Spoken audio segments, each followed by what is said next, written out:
The Nintendo Wii U was a platform riddled with issues regarding its game library.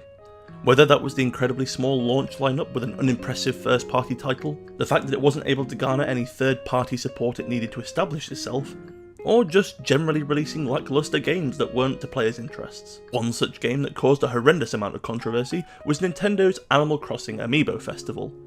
Not only was this the series' only representation on the system, unless you count the minigame in Nintendo Land or the Animal Crossing Plaza, but it was also one that left a sour taste in players' mouths for its departure from the series and heavy reliance on Nintendo's Amiibo collectibles. However, 3 years on, does this game still deserve the title of worst game on Wii U? To get a few things out of the way first, obviously, I'm looking at the game now, detached from its initial release controversy. However, I will go over that, and I can completely understand why this game was so hated upon its initial release. Animal Crossing is arguably one of Nintendo's biggest IPs, being a staple on console and handheld since the Nintendo 64, in Japan at least. We didn't get it in Europe and America until the GameCube release in 2001. And with the roaring success of Animal Crossing New Leaf for the Nintendo 3DS, fans waited eagerly on every E3 presentation and Nintendo Direct for this series' next installment. Okay, that's all the time I've got. I gotta get back to playing Animal Crossing New Leaf on my Nintendo 3DS. Then, out of nowhere, we got a trailer for this Mario Party looking board game featuring Animal Crossing characters. The game featured players using Amiibo to move their characters, choosing from one of the many familiar Animal Crossing NPCs to play as they went around the board collecting bells and happiness. It looked simple enough, and with a few extra minigames to boot, it seemed like another decent addition to the Wii U's library. But then it launched. Why is everybody staring at you? Not me. You. Because of the callbacks? I can't have people staring at me, I really can't.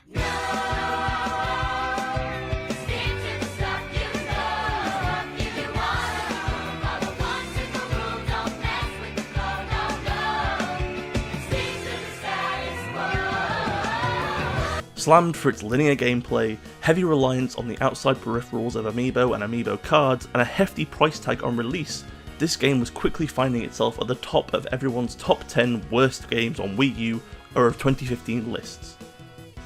Saddened, Animal Crossing fans began the wait again for a main series title on Nintendo Switch. Now, I'm going to be honest, I actually really like Amiibo Festival. Detaching it from the notion that it could have been some Mario Party copy with a few different boards and minigames and taking it for what it actually is, I think Amiibo Festival perfectly translates the world and feeling of playing Animal Crossing into a very low stakes board game.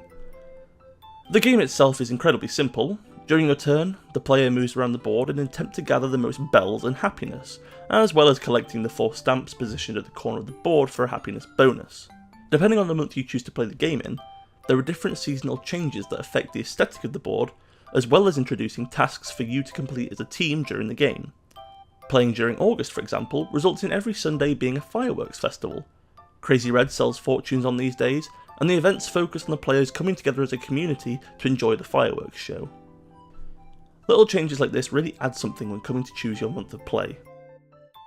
For the actual game itself, sure, it's basic as anything and doesn't really require much skill to play, but that makes for an incredibly accessible game in that regard. My friends and I would play this game out of choice just because of how chilled the experience would be. Passing an hour by seeing cute interactions between our characters was good enough for us. Aside from the fact that we all enjoyed being secret capitalists. Considering that one of the main goals in Animal Crossing is to actually make your villagers happy and see how they all interact with you and the other villagers in it, it translated so cleanly to the board game of Amiibo Festival, and it captures the essence of the community-driven gameplay so perfectly. Regular events occur in the game, which also mimic goings-on that you'd experience within the main game series. There are fishing and bug-catching tourneys, though these are more left to luck than anything else.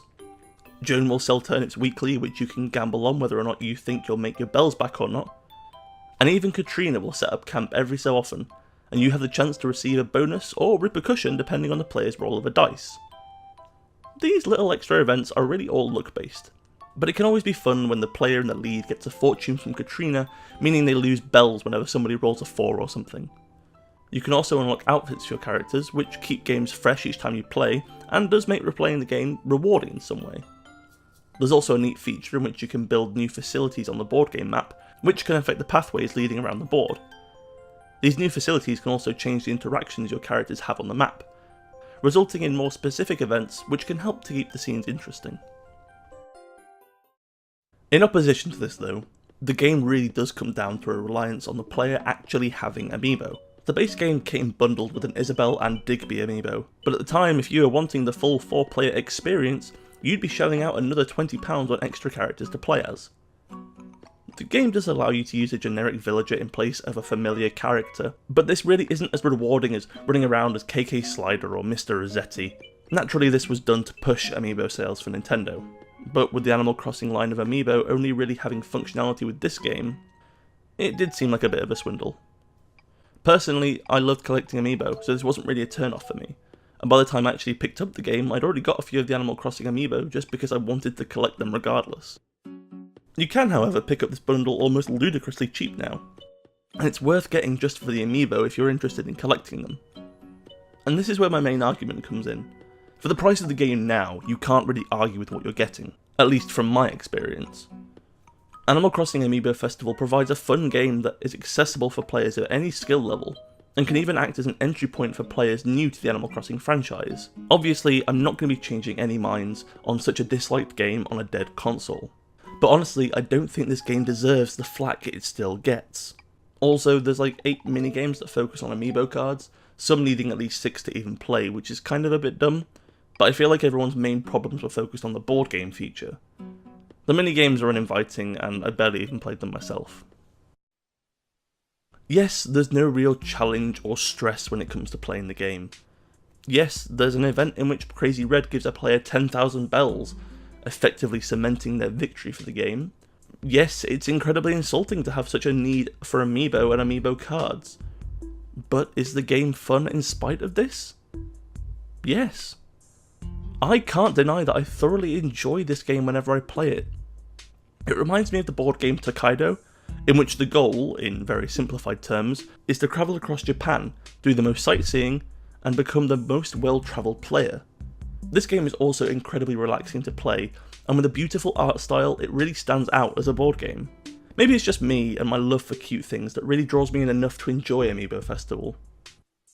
The interactions when the player's characters meet are so heartwarming that I can't help but feel joy whenever I see them. With all this said, thank you very much for watching this video. Please do let me know your opinions on this game in the comments below, though I'm sure that's just asking for an argument to break out. If you enjoyed this video, make sure to subscribe and check out the other videos on my channel. Perhaps there'll be another review there that'll interest you. Thank you so much for watching, and I'll catch you next time.